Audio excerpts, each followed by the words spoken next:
Welcome to the channel. I'm Isa, and this is a news update coming to you from Victoria, BC.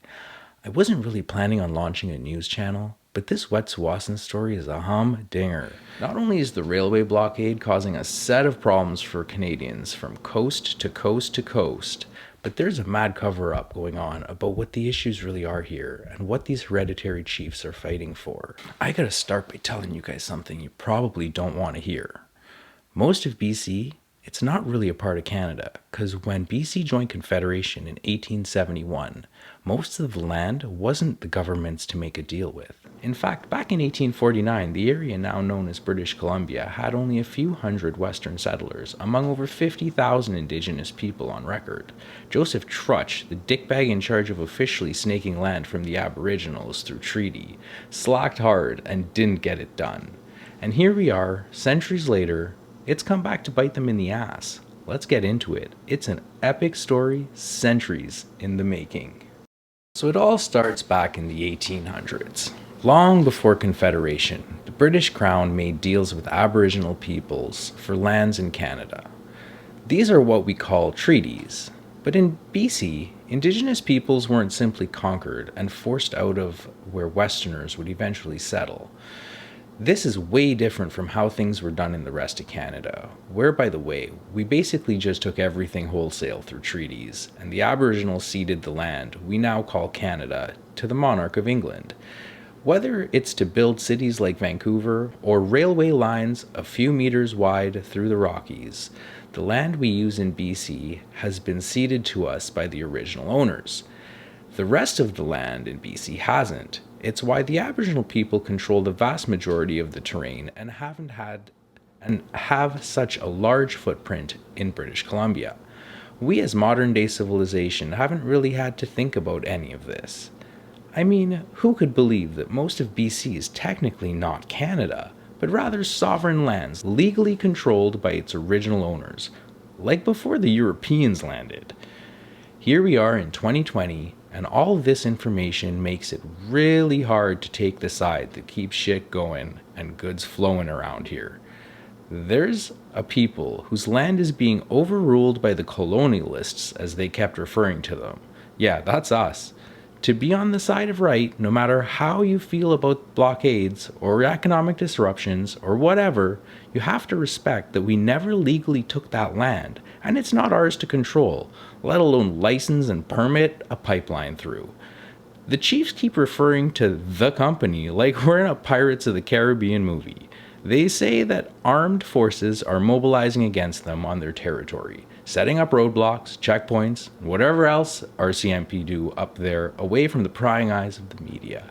These Aboriginals are technically being invaded by 21st century colonialists who represent us within our own country. Now this is all really weird. I love my country. Canada United is something I've never even thought to question. But this whole ordeal has really opened my eyes. My family emigrated here from Trinidad and Tobago, a country colonized by the British, a place where the locals were completely exterminated, and Indians like myself were brought over to work the fields. Now all these years later, I'm somehow a part of another former British colony, only this time I'm on the side of the invaders that's doing the colonizing. Has this thing really come full circle? What the fuck? So if you think that this whole thing going on here is about a pipeline running through some rough terrain and its possible environmental impacts, or prolonging long-term use of fossil fuels like LNG, I think you'd be dead wrong. At this point, it's about the fact that the government of Canada, if it's indeed a rule of law country, can't simply force these people to do anything at all. They are sovereign and never ceded anything to Her Majesty the Queen.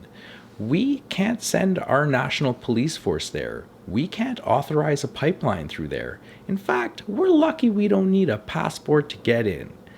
So to all the bandwagon protesters who've jumped on board to support the Wet'suwet'en in their plight, I don't think y'all are on the same page. While you may be trying to stop a pipeline you don't believe in and protect the environment for future generations, that's where your similarities end. The real issue at hand for these people is a total disregard for their sovereignty by what amounts to conquerors pushing deeper into their territory. An invasion by armed government forces protecting company personnel as they drive further expansion. That is the real injustice the chiefs keep talking about. Now make no mistake, they're all gonna get dirty rich. Permission to pass doesn't come for free after all. Once this thing gets locked down, as the Premier of BC has publicly dictated will happen, the royalties will be flowing for decades to come. What the Wet'suwet'en leaders are worried about today is how they're being treated by the Canadian power structure.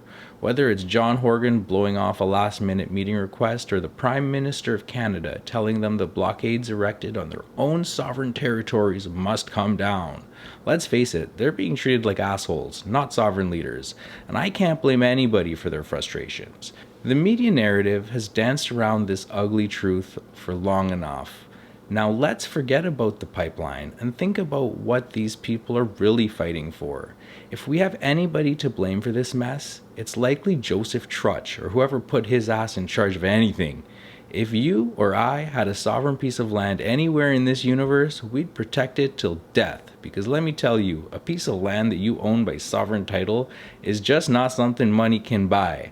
We'll have to solve this without conquering our way past the Wet'suwet'en. Maybe try cooperation, and especially not that fake-ass condescending cooperation either. Real mutual respect is what you're looking for. Condescending bullshit is probably what got us into this mess in the first place. I'd really like to thank you for watching. If you made it all the way here, well, that's just incredible. I will likely be tackling more stories that make the news real soon. Subscribe to stay informed. This was my first video ever. Let me know how I did down in the comments. Have a super day.